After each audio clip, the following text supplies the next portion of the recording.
Hey brick fans, and welcome to the Brick Bakery, where all our jokes are half baked and most our bricks are medium rare.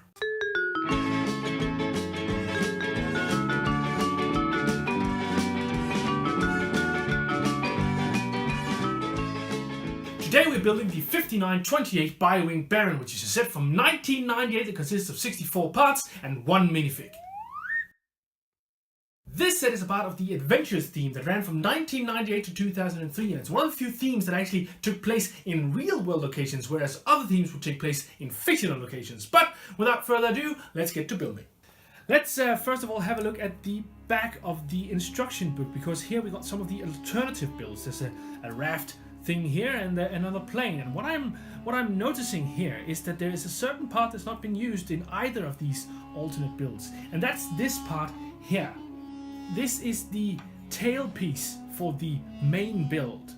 I remember watching the TV documentary that's called The Toys That Made Us, where there was an episode about Lego, and I think one of the designers actually pointed out that these molded pieces were a kind of problem for Lego at the time, because I think his example was a Jack Stone set, and I think it might have been the 6405, a fire rescue SUV set or something like that.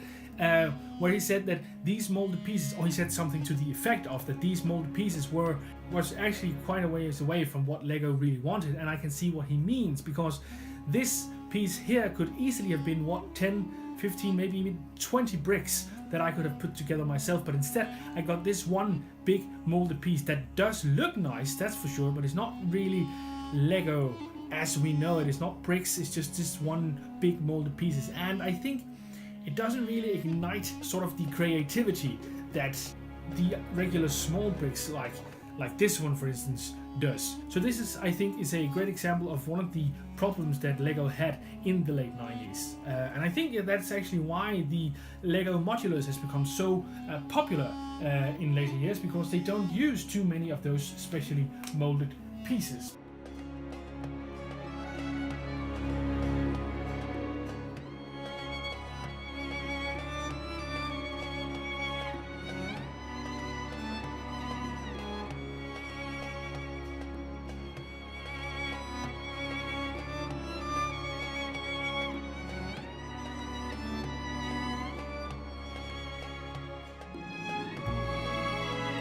This is the finished Bi-Wing Baron. As you can see, it's a biplane in the style of the early 1900s. Overall, I do like the style of this set. I do like the whole adventure theme, and this one actually fits very well with that theme altogether.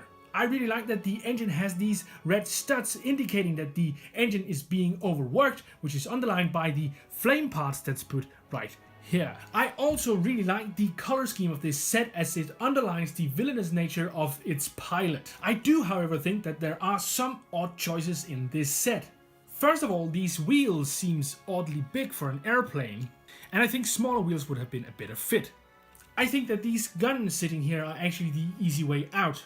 Instead, I think they should have actually built something that would look like a gun that fitted a plane like this. Another odd choice is this big molded piece here. I've already talked a bit about it, so I won't go into too much detail here, but I will say that the piece count could have been a bit higher had this not been one molded piece, and that would have been cool.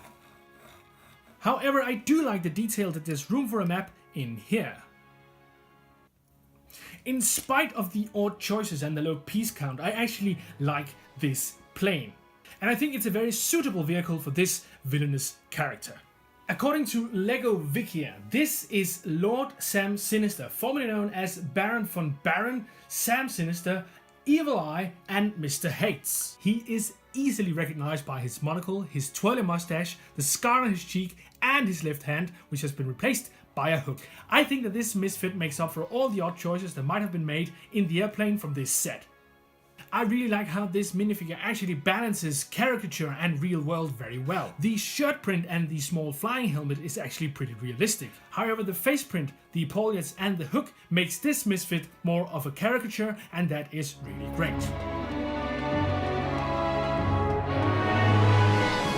I I think this set, the 5928, is a great example of some of the positives and negatives of LEGO sets from the late 1990s. On the one hand, we got that big molded piece that might have limited the brick count, and on the other hand, we got that great minifigure. But what do you guys think about sets from the late 1990s? Let me know in the comments below. Personally, I think that the Adventures theme was really great, and it laid some important groundwork for the later Indiana Jones sets.